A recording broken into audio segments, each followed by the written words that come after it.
maldita entre os brancos, né? Porque os brancos falam africanos, que é uma derivação do holandês. E aí, puta, eu morei na Holanda um tempo, eu falo holandês, então tive a ideia de começar a falar holandês com os caras, e deu super certo. Convidaram para comer churrasco, tomar cerveja, mostraram um revólver, aqui, olha só. E então essa coisa do senso de oportunidade e da comunicação também é super importante, né? Falando nisso, a língua é um negócio muito importante também nesse processo todo, né? Só de curiosidade aqui, qual língua vocês acham que é mais... Qual língua vocês acham que é fundamental para empreender esse trabalho aqui? Alguém tem alguma ideia? Não? Francês? Uma pessoa diz francês aí, né?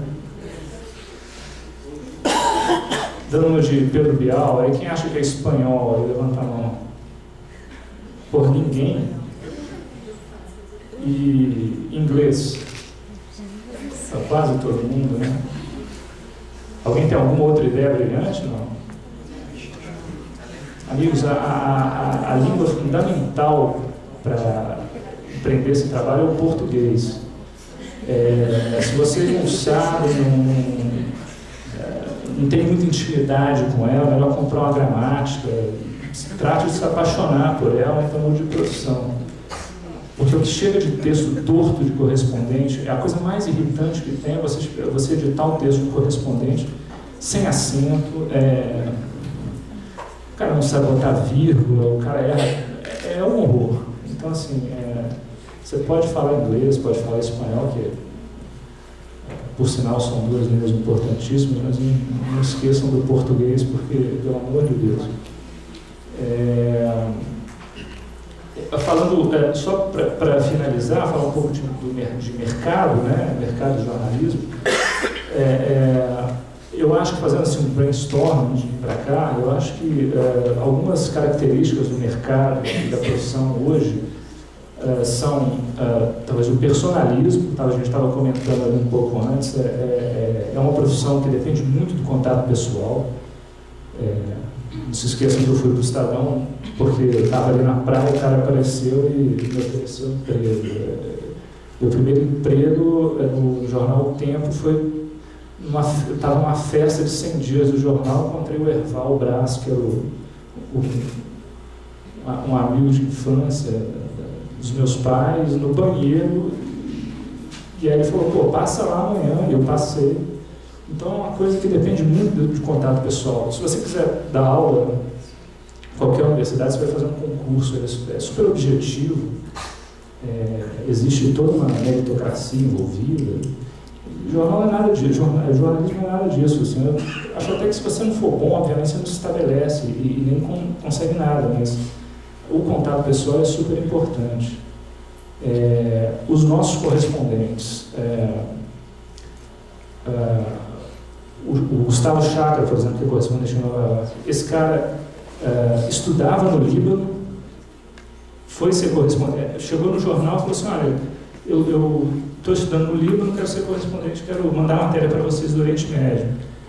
6 meses ele ficou em Beirute, terminando um mestrado, um doutorado, não sei, mandando matéria. Depois foi para Nova York e falou assim, estou indo para Nova York, gostaria de fazer a mesma coisa que eu faço de lá. Virou correspondente do Estado de Nova York.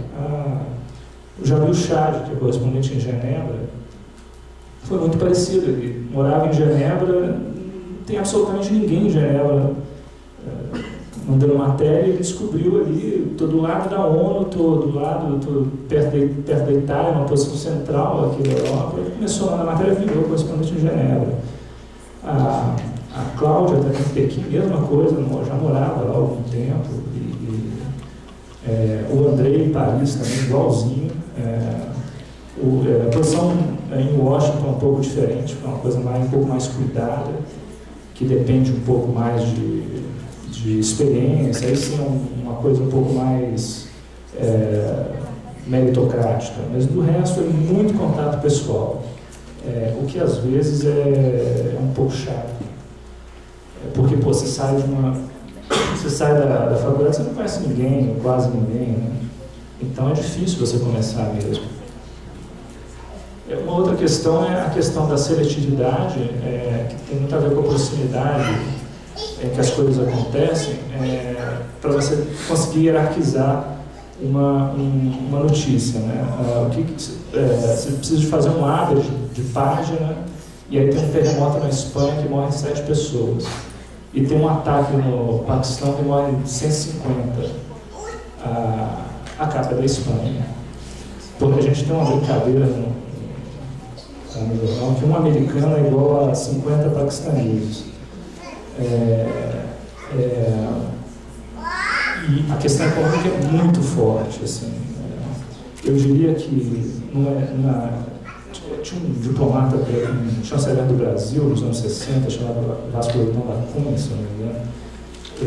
Ele definiu a diplomacia na época como diplomacia brasileira como dos círculos concêntricos, né? Então, o importante era o Brasil, depois era a América Latina, depois era os Estados Unidos, e aí sucessivamente. Eu diria que, por uma questão de hierarquização, seria América Latina, Estados Unidos, Europa, Oriente Médio, Ásia, exceção na China, alguma coisa assim, e por fim a África. E a África, meus amigos, é porque realmente eles são pobres, e na Veja, eu tentava cantar pauta de África na Veja no executivo.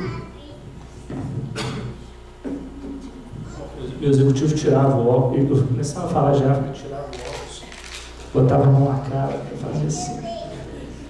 Entendeu? Então, e nem falei de Austrália e Oceania, porque eu acho que a Austrália e a Nova Zelândia jamais vão entrar numa edição internacional, a menos que aconteça alguma desgraça. Se bem que aquele terremoto que teve em Nova Zelândia teve bastante repercussão.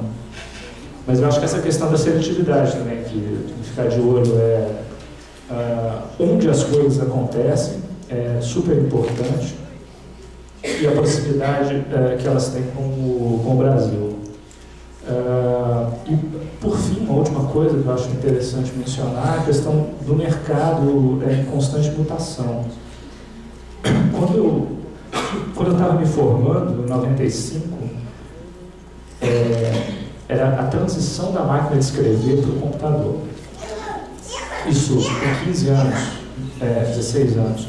Eu duvido que tenha uma profissão que tenha sofrido tanta transformação por causa da tecnologia quanto o jornal. Talvez piloto de Fórmula 1.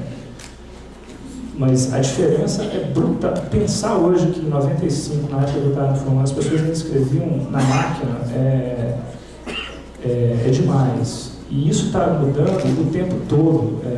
Agora, a mudança está acontecendo agora também. Ela não parou.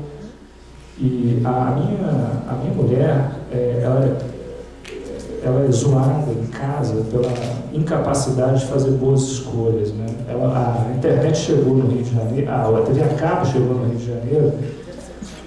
O primeiro lugar que instalaram a TV a cabo no Rio foi a Cela de Pedra no Leblon. E ela criticou duramente a mãe por ter deixado que instalasse uma TV a cabo em casa. TV a cabo, para que isso, entendeu? Já tem TV aberta, não faz o menor sentido. Pouco depois ela pediu uma máquina de escrever de presente para a mãe, para o pai, de Natal, em vez de um computador. E logo depois pouco antes de eu conhecer, ela estava na dúvida se comprava um DVD ou um videocassete. Então, assim, ela não é muito boa de escolha, né? Eu fico até meio assustado quando eu penso que ela escolheu. Mas